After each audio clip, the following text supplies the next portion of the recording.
What's up, people? One Up Punch here. So it came out a couple of days ago for Tactical Assault VR with a brand new update. They added a new shootout map called Sand. This is what you're currently playing right now. It's a small location. You can go through some like small corridors or a doorway, maybe up on like a couple of floors of a blown out building.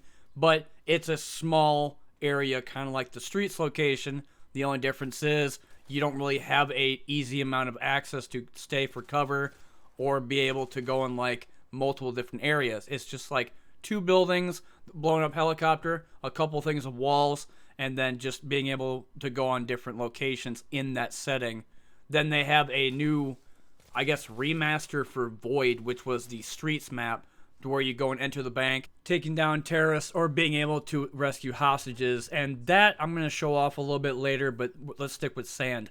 In this update as well, they added 5 new weapons I'll show off a little bit later.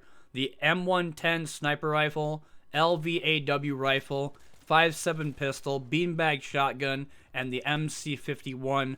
Both the MC51 and LVAW that I'm currently using right now is a rifle. That's not really an SMG or a sniper rifle. The M110 is a sniper.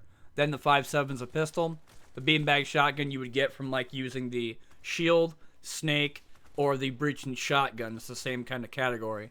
But Sand is pretty good. I mean, I've been liking the map. It's a, again, close quarters area with a down helicopter. Remind me a lot of games similar to Delta Force Black Hawk Down or those other ones that were kind of in the same type of vein slash war theater at that time. But as I said earlier, when it comes down to the actual map, there are some corridors and some doorways you can go into, but after that you can't push beyond like the invisible wall or essentially the box of where the level is. Before we talk about all the guns that was actually added to the game, I want to show off the MC51 first. This is kind of like a small FAL if the barrel was lower, and it's really hard hitting. A lot of these guys drop within 1 or 2 shots, even in the chest, and it's a very fun gun to use, but I wanted to show that off because the lethality of it is pretty high. I mean, it's like 1 shot to the body or 1 shot to a leg or twice. It's pretty much a done deal, as opposed to maybe like the LVAW or the M110 that maybe takes 2 or 3 shots.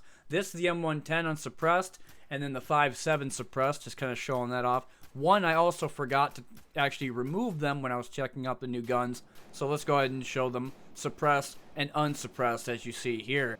The other addition when it comes down to the weapons was the beanbag shotgun, and you could find that where it has the riot shield, the snake cam, and so on, because it'll be the beanbag shotgun, then it will be the actual breaching shotgun, which both of them will be there on the shoulder. I think it's the right hand shoulder when you go to fire it. And they also have different shells as well for it. When you actually try to shoot the beanbag shotgun, it has a lower velocity and it's all white rather than the red or blue colors you normally see for buckshot. Of course, I wanted to show off more of the MC51 as you see here. When you try and actually cock it back on the top left side, it'll kind of stick up like an MP5. You have to slap that again in order for it to completely lock forward so that you can shoot your gun. This is the breaching shotgun, as I was talking about earlier. All the shells are white, and if you want to reload it, just go on the side, grab one with the trigger, and then load it underneath. This is the LVAW.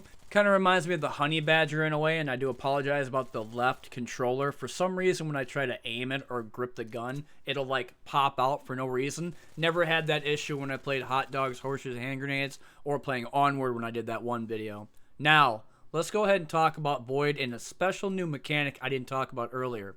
They added something called surrender and arrest system. And I'm going to be as short and straightforward as I can because in the patch notes it got a little bit confusing and I didn't understand what the hell I was doing. However, when you go and play this game, like say for the Quest 2 on Steam, you can double tap the top, I think it's dominant hand, so mine would be the right hand on the joystick, and your character will say a command. And when I do that, he'll tell him to put his hands up, put his guns down, and then he'll get on the ground or like have his hands up in the air and drop his firearm. Now watch out. Sometimes if you go and shoot them, they'll, pull out their gun, or if you tell them a bunch of times to not, pick up their firearm or drop it, they'll pull out a macro officer firing at you and, try to fake you out. Sometimes they will sit there and have their hands up in the air and you have to bring them down and then put them down to the ground kneeled, and then they'll have their hands kind of like tied and then we'll say it was detained. That's how it kind of worked for me because I didn't understand what the hell I was doing at first.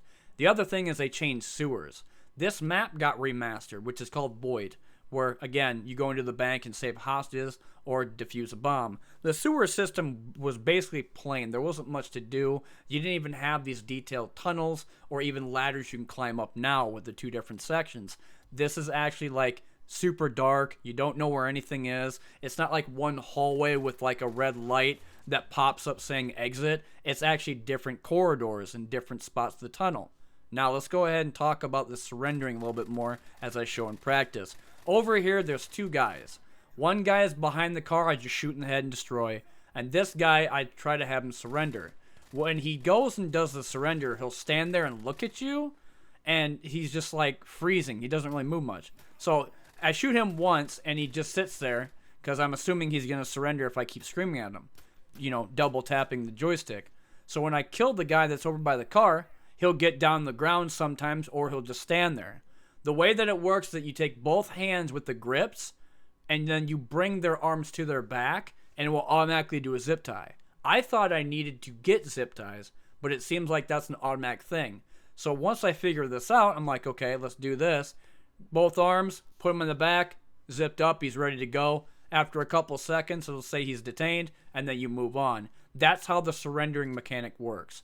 And again, you have to double tap up on the joystick in order for them to say something, and then they'll stop, or maybe they'll start shooting at you, or maybe they'll even fake it out. Like there were a couple times guys would sit there and not shoot at me, and after a guy would shoot from like their side or some other portion of the level, then they'll start shooting at me too. The other thing I've seen is that they prone on the ground now rather than rushing straight at you. They'll make for cover, and their AI is a little bit more intelligent as opposed to beforehand. Another couple additions that happened was they got different weapon variety from AK-74SU to Uzis, MAC-10, and G3K. They also have this weird injured state animation, which they will start limping if the enemy's health is below 30. Here's the other version of the guy standing up and doing the surrender. When he does that, he'll drop his gun on the ground, but he'll still stand up. You have to go up behind him and grab both arms and bring it both back, and he'll start the kneel animation. That's, again, how it works. So when you're trying to do this, it's probably going to be easier with friends, you know, when they're covering you. But as a solo, I would still have your gun out and be cautious because they might come up and shoot you in the face with a Makarov, because they have done that a couple of times to me, even before I was able to grab both their hands and cuff them. And just in case people don't think about it, the voiceover commands do lower the enemy morale depending upon whatever they're doing. If they're already shooting at you, you might as well engage them and put them down.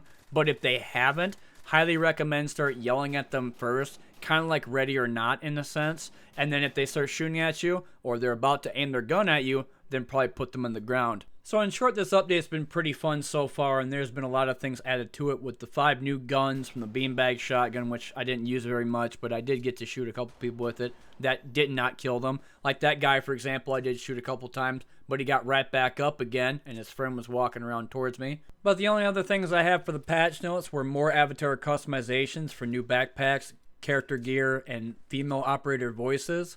Realism upgrades, new enemy animations, new enemy combat reactions, grunts and cries, and enhanced rifle sounds for deeper immersion. But that's all I got for this new update for Tactical Assault VR. Thanks for watching as per usual, everybody, and I'll see you in the next one.